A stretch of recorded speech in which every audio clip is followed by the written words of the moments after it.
बिस्मिल्लाहिर्रहमानिर्रहीम अस्सलाम वालेकुम। अच्छा, नेक्स्ट जो बच्चों हमारे पास टॉपिक है अबाउट एंगुलर मोमेंटम।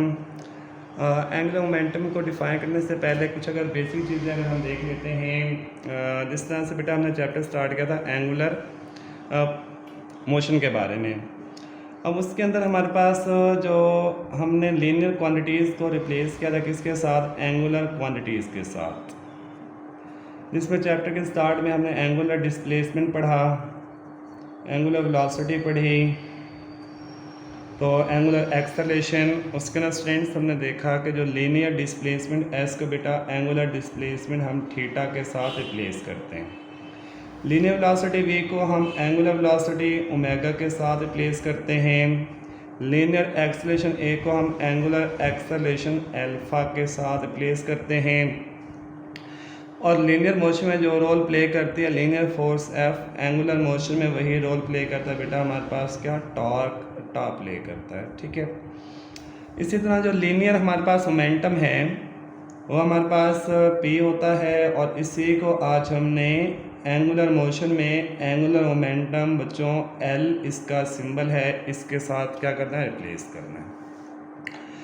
अब एंगुलर मोमेंटम हमारे पास होता क्या है, एंगुलर मोमेंटम को हम डिफाइन कर सकते हैं कि अगर कोई बॉडी अपने किसी भी रेफरेंस एक्सिस के लिहाज से अपनी पोजीशन को चेंज कर रही है, मीन्स जिस तरह जो फ़ैन है अगर उसके एक विंग को हम या एक एक्सिस को बेटा हम फिक्स कर दें, जब उसकी रोटेशन होगी तो रोटेशन के लिहाज से वो अपनी पोजीशन क्या कर रहा है, कॉन्टीन्यूसली चेंज कर रहा है। It mean it possesses N angular momentum.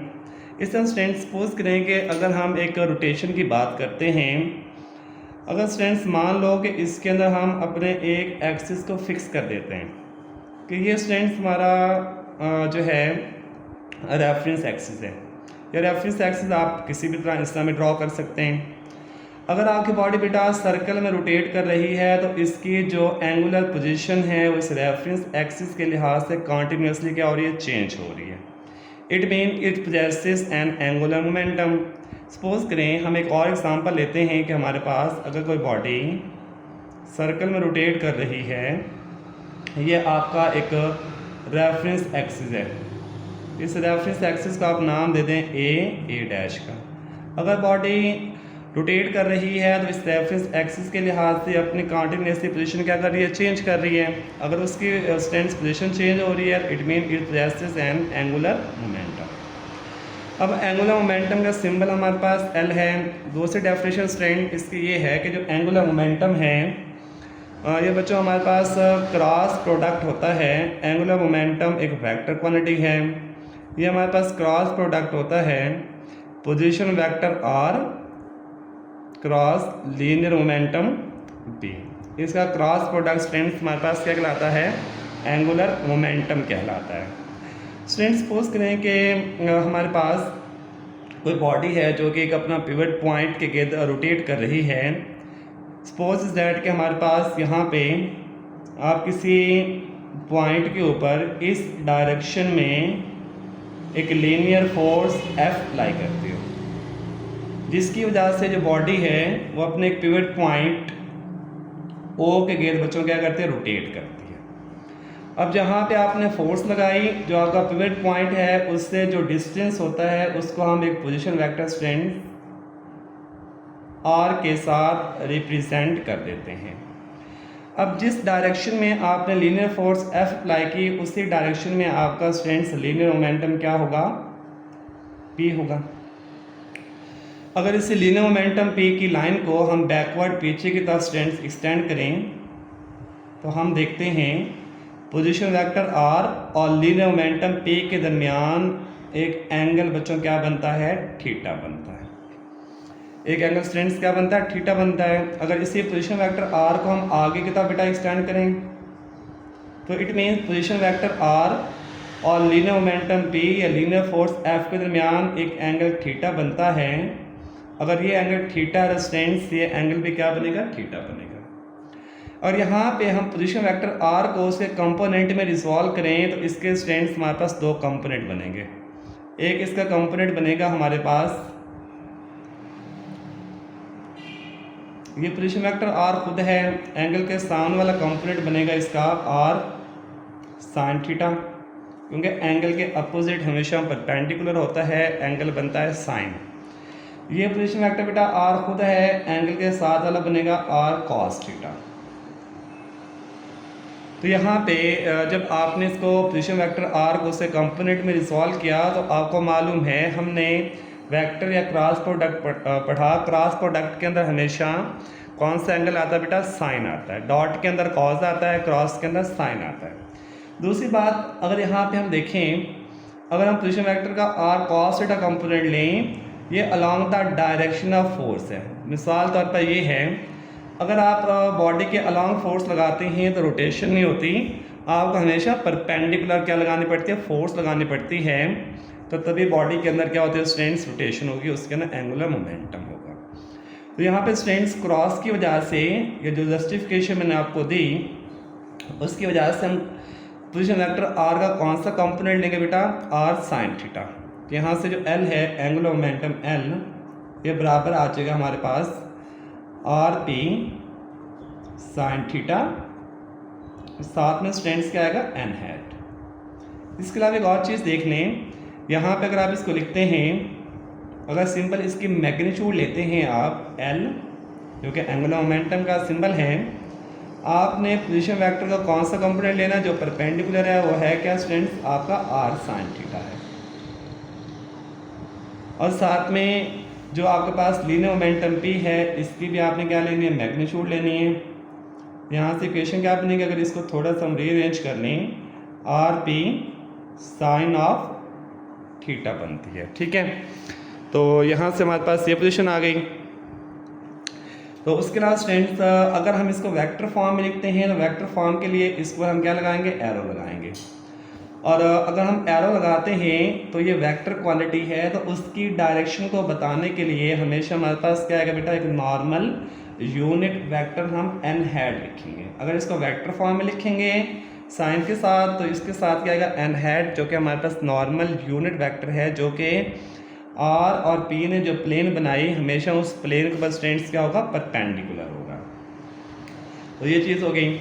और जो क्रॉस प्रोडक्ट के अंदर वेक्टर रिजल्टिंग क्वांटिटी वेक्टर आती है, जिसकी डायरेक्शन हमेशा प्लेन के ऊपर परपेंडिकुलर होती है, उसको आप राइट हैंड रूल, जो कि आपने वेक्टर या क्रॉस प्रोडक्ट के अंदर सीखा, rotate first vector towards the second vector through shorter और टू पॉसिबल एंगल, उससे बेटा आप क्या कर सकते हो? फाइंड कर सकते हो। अच्छा, नेक्स्ट आ जाए। नेक्स्ट स्ट्रेंथ आप जानते हैं जो लीनियर मोमेंटम पी है, ये इक्वल होता है स्ट्रेंथ हमारे पास किसके? एम वी के। तो इस इक्वेशन के अंदर अगर आप सिंपल इसकी मैग्नीट्यूड लेते हैं, जो कि स्ट्रेंथ हमारे पास आती है एल बराबर है आर पी साइन थीटा, इसमें जो पी है किसके बराबर है? Strength linear momentum P M V के बराबर है। तो आर एम वी साथ में क्या आ जाएगा? स्ट्रेंथ साइन थीटा आ जाएगा। तो एल पे यहाँ से हम लिख सकते हैं M V R sine of theta. चलिए, लास्ट टाइम मैंने आपको एक बात बताई थी कि हमारे पास सपोज करेंगे अगर कोई बॉडी रोटेशन कर रही है, सर्कल में रोटेट कर रही है, तो उस पूरी बॉडी की जो मोशन होती है हमारे पास कौन सा होता है बेटा? एंगुलर। लेकिन अगर उसके बाद हम एक सिंगल पॉइंट लें तो सिंगल पॉइंट की मोशन कौन सी होती है स्टूडेंट्स? लीनियर होती है, जिसको आप टेंजेंशियल वेलोसिटी का भी नाम देते हैं। ये हमारे पास क्या आएगा? रेडियस ऑफ सर्कल आर आ जाएगा। हमेशा याद रखें, जो लीनियर वेलोसिटी है या टेंजेंशियल वेलोसिटी है, ये सर्कल का जो रेडियस है उसमें बेटा क्या होती है? परपेंडिकुलर होती है। कितना एंगल बनाती है? 90 का। यहाँ पे आर और वी के दरमियान स्टूडेंट्स एंगल बनता है 90। तो अगर हम यहाँ पे एंगल 90 पुट करते हैं तो एल बराबर है एम वी आर साइन, आप पुट कर दें 90, साइन 90 स्टूडेंट्स हमारे पास इक्वल होता है 1 के। तो एल बराबर है, यहाँ से आ जाएगा हमारे पास एम वी आर आ जाएगा। इस तरह स्टूडेंट्स अगर आप मज़ीद इसको आगे लेके चलें, बच्चों हमारे पास रिजल्ट बेटा क्या आया? एल बराबर है एम वी आर। स्टूडेंट्स आपको मालूम है कि क्योंकि रोटेशन हो रही है, लीनियर वेलोसिटी और एंगुलर क्वांटिटीज़ के दरमियान आपस में रिलेशन क्या होता है? वी बराबर है आर ओमेगा। तो वी की जगह पे आप इसका रिजल्ट पुट कर दें, एम वी किसके इक्वल है जी? Are omega. तो आपने आर ओमेगा लिखा, साथ में आगे क्या बेटा? आर ने आर के साथ मल्टीप्लाई होना, आर स्क्वायर बनेगा, तो हमारे पास क्या आ जाएगा? एम आर स्क्वायर ओमेगा आ जाएगा। स्टूडेंट्स यहाँ से आप एक और इक्वेशन भी बना सकते हैं, क्योंकि आप जानते हैं जो मोमेंट ऑफ इनर्शिया आई है वो किसके बराबर होता है आपके पास एम आर स्क्वायर के।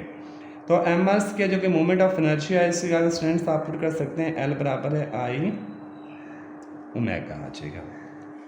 स्टूडेंट्स एक और चीज़ भी आप अपने माइंड में बिठाएं, यहाँ पे मोमेंट ऑफ इनर्शिया आई और एंगुलर वेलोसिटी एक दूसरे के साथ मल्टीप्लाई हो रहे हैं, तो इट मीन एक दूसरे के क्या होंगे, इन्वर्सली प्रोपोर्शनल होंगे। जब भी दो क्वांटिटीज आपस में मल्टीप्लाई हों तो एक दूसरे के साथ क्या होती हैं, इन्वर्सली प्रोपोर्शनल होती हैं। मीन्स जितना आपके पास एंगुलर वेलोसिटी ज़्यादा होगी उतना आपका मोमेंट ऑफ इनर्शिया क्या हो जाएगा, कम हो जाएगा। ठीक है, to keep the momentum always conserve. Next friends, suppose करें कि अभी हमने एक सिंगल पॉइंट पी की बात की, अगर हम एक पूरी सिमेट्रिकल रिजिड बॉडी की बात करें जो कि कंपोज्ड है N number of small particle के साथ, तो उसके लिए हमारे पास क्या होगी कि ये हमारे पास बेटा एक आपके पास सिमेट्रिकल रिजिड बॉडी है जो कि हम कहते हैं एक फिक्स्ड एक्सिस, इसके बच्चों क्या कर रही है, आपके पास रोटेट कर रही है। ये आपका एक फिक्स्ड एक्सिस है, बॉडी इस एक्सिस के अपनी मोशन क्या कर रही है बच्चों, परफॉर्म कर रही है। ठीक है, तो उसके लिए क्या करेंगे, क्योंकि बॉडी कंपोज है N number of small pieces से, और जो N number of small pieces हैं हर पीस का सेंटर के साथ अपना बेटा क्या होगा, एक डिस्टेंस होगा। फॉर एग्जाम्पल यहाँ पे एक पार्टिकल है m1, उसका सेंटर से जो बच्चों डिस्टेंस बनेगा उसका आप नाम देंगे r1, m1 के लिहाज से r1। इस तरह एक और आगे पास पार्टिकल है, कंपोज्ड है N number of small particle के साथ एक और पार्टिकल, इसका मैथ m2 है, उसका डिस्टेंस का आप r2 का नाम दे दें। इस तरह एक और पार्टिकल है, इसका मैथ आप m3 है, उसके डिस्टेंस को आप r3 का नाम दे दें। इस तरह से फर्स्ट पार्टिकल से लेकर बेटा आप इसको nth पार्टिकल तक लेके जा सकते हैं। जो आपका फर्स्ट पार्टिकल बेटा उसका जो एंगुलर मोमेंटम है according to this equation L बराबर है एम आर स्क्वायर ओमेगा, तो हमारे पास क्या आएगा, फर्स्ट पार्टिकल का L1, उसका मैथ क्या है जी m1 है, उसका डिस्टेंस क्या है जी r1 का स्क्वायर, साथ में ओमेगा 1 आ जाएगा, तो उसके एंगुलर वेलोसिटी क्या आ जाएगी ओमेगा 1। इस जो सेकंड पार्टिकल है स्टूडेंट्स, उसका मैथ हमारे पास क्या है m2 है, उसका डिस्टेंस हमारे पास r2 का स्क्वायर है, उसका एंगुलर वेलोसिटी हमारे पास ओमेगा 2 है। इस तरह अगर आप करेंगे तो जो लास्ट पार्टिकल है उसका एंगुलर मोमेंटम हमारे पास क्या आएगा जी m n और n का स्क्वायर साथ में ओमेगा n। अगर इस पूरी बॉडी का अगर आप एंगुलर मोमेंटम फाइंड करना चाहते हैं तो उसके लिए आप total angular momentum L total कर दें, जो कि सम होगा हमारे पास इंडिविजुअल पार्टिकल के एंगुलर मोमेंटम के L1 plus L2 plus L3 up to Ln आ जाएगा। ठीक है, तो ये चीज़ आगे बेटा हमारे पास। तो नेक्स्ट हम क्या कर सकते हैं कि जो हमारे पास इंडिविजुअल पार्टिकल का एंगुलर मोमेंटम आया सबको बेटा आप कर दें सम अप। L1 किसके बराबर है हमारे पास m1 r1 का स्क्वायर साथ में ओमेगा 1। सेकंड बच्चों जो पार्टिकल है उसका m2 r2 का स्क्वायर ओमेगा 2, और जो लास्ट से आगे पास क्या आ जाएगा mn और n का स्क्वायर ओमेगा n। अच्छा, नेक्स्ट स्टेप के अंदर स्टूडेंट्स आपने क्या करना है कि जो हमारे पास पार्टिकल हैं जो कि कंपोज्ड है N number of small particle के साथ, जब बॉडी रोटेट करेगी ये पार्टिकल उसी बॉडी के अंदर मौजूद हैं, बॉडी इन्हीं पार्टिकल से कंपोज है, तो सारे बॉडी की रोटेशन के साथ सारे पार्टिकल सेम एंगुलर वेलोसिटी के साथ रोटेट करेंगे। ऐसा नहीं है कि कुछ पार्टिकल की एंगुलर वेलोसिटी ज़्यादा होगी कुछ की कम नहीं। जब बॉडी रोटेट करेगी सारे पार्टिकल सेम एंगुलर वेलोसिटी के साथ रोटेट करेंगे, मींस ओमेगा 1 बराबर होगा किसके, ओमेगा 2 के, और ओमेगा 2 बराबर होगा लास्ट जो पार्टिकल है ओमेगा n के, और इसको बेटा हम सिंपल ओमेगा के इक्वल रख सकते हैं। तो इस इक्वेशन के अंदर जहाँ पे ओमेगा 1 है, ओमेगा 2 या ओमेगा 3 या ओमेगा n है, उसकी जगह पे सिंपल आप ओमेगा को रिप्लेस कर दें, तो टोटल एंगुलर मोमेंटम स्टूडेंट्स यहाँ से आ जाएगा m1 r1 का स्क्वायर साथ में ओमेगा m2 r2 का स्क्वायर साथ में बेटा ओमेगा, और जो लास्ट पार्टिकल है mn और n का स्क्वायर साथ में ओमेगा। यहाँ से total angular momentum for symmetrical जो बॉडी कॉमन क्या आ जाएगा बच्चों ओमेगा आ जाएगा, अंदर क्या बचेगा आपके पास m1 r1 का स्क्वायर प्लस m2 r2 का स्क्वायर अप टू लास्ट जो पार्टिकल है आपके पास mn और n का स्क्वायर। मैथ बेटा हमें एक जो है आसानी देती है। आसानी क्या है कि अगर वैल्यूज़ आपस में 1 से लेके n नंबर ऑफ़ वैल्यूज़ आपस में ऐड हो रही हैं तो उनको हम मैथ के अंदर एक सिंबल है सिग्मा जो कि ग्रीक लेटर है, हम वैल्यूज़ को कंबाइन करके लिख सकते हैं 1 से लेके अप टू n। तो बेटा हम इसके ऊपर सिग्मा अप्लाई कर देते हैं, जिससे हम वैल्यूज़ को इकट्ठा कर लेंगे। ओमेगा सिग्मा, सिग्मा की वैल्यू बेटा कहाँ से स्टार्ट हो रही है आपके पास, आप एक आई ले लें, आई कोई भी जर्नल पार्टिकल है, जो आई की वैल्यू स्टार्ट हो रही है बेटा कहाँ से, 1 से जा कहाँ तक रही है, n तक, साथ में एम आई आर आई का स्क्वायर। मीन्स अगर आप फर्स्ट पार्टिकल का एंगुलर मोमेंटम या मोमेंट ऑफ इनर्शिया लेते हैं तो आप आई की जगह पे क्या पुट करोगे 1। अब 1 की वैल्यू बेटा 1 से लेके n तक कोई भी आप पुट कर सकते हो। अगर आप 2 का लेते हैं तो m आई की जगह पे आई पार्टिकल की जगह पे आप क्या लिखेंगे 2 लिखेंगे। तो ये स्टूडेंट्स हमारे पास एम आर स्क्वायर जब इकट्ठा लिखेंगे ये किसका फार्मूला आ जाएगा बेटा हमारे पास मोमेंट ऑफ इनर्शिया का, क्योंकि एम आर स्क्वायर किसका फार्मूला मोमेंट ऑफ इनर्शिया का। यहाँ से अगेन एंगुलर मोमेंटम इक्वेशन क्या आ जाएगी, एल बराबर है आई ओमेगा आ जाएगा। स्टूडेंट्स हमारे पास जो एंगुलर मोमेंटम है इसके 2 टाइप होती हैं, एक हमारे पास होता है स्पिन एंगुलर मोमेंटम, एक हमारे पास स्पिन एंगुलर मोमेंटम होता है, और दूसरा बेटा हमारे पास ऑर्बिटल एंगुलर मोमेंटम होता है। जो स्पिन करती है बॉडीज़ के पास जो मोमेंटम होगा वो स्पिन एंगुलर मोमेंटम होगा, और जो बॉडीज़ ऑर्बिट के अंदर रोटेट करेंगी, लाइक स्टूडेंट्स जो आपका मून है वो अराउंड द अर्थ ऑर्बिट के अंदर रिवॉल्व कर रहा है, तो उसके पास कौन सा मोमेंटम होगा, ऑर्बिटल। अब ऑर्बिटल मोमेंटम के केस में सम टाइम जो है मून और अर्थ के दरमियान डिस्टेंस बहुत ज़्यादा है, तो इसलिए वो आपको एज ए पॉइंट मैच के तौर पे नज़र आता है, क्योंकि जो डिस्टेंस है उनकी साइज़ के मुकाबले में बहुत ज़्यादा है। जो around the earth moon revolve करता है उसका जो मोमेंटम होगा वो ऑर्बिटल एंगुलर मोमेंटम, और जो बॉडी स्पिन करेगी, लाइक हम टॉप की एग्जांपल लेते हैं, लट्टू की एग्जांपल लेते हैं, वो भी जो बॉडी अपनी ही एक्स से क्या करती है, स्पिन करती है। लाइक डांसर हैं, डांसर भी एक पाँव पे खड़े होकर अपनी एक्स के बच्चों क्या करती हैं, स्पिन कर रही होती हैं, तो उनका मोमेंटम क्या होगा, स्पिन ऑर्बिटल एंगुलर मोमेंटम होगा। स्पिन ऑर्बिटल एंगुलर मोमेंटम हम लिखेंगे एल एस के साथ, एस मतलब स्पिन, ऑर्बिटल एंगुलर मोमेंटम हम लिखेंगे एल ओ के साथ। यहाँ तक बच्चों आपका टॉपिक कंप्लीट होता है। थैंक यू, अल्लाह हाफिज़।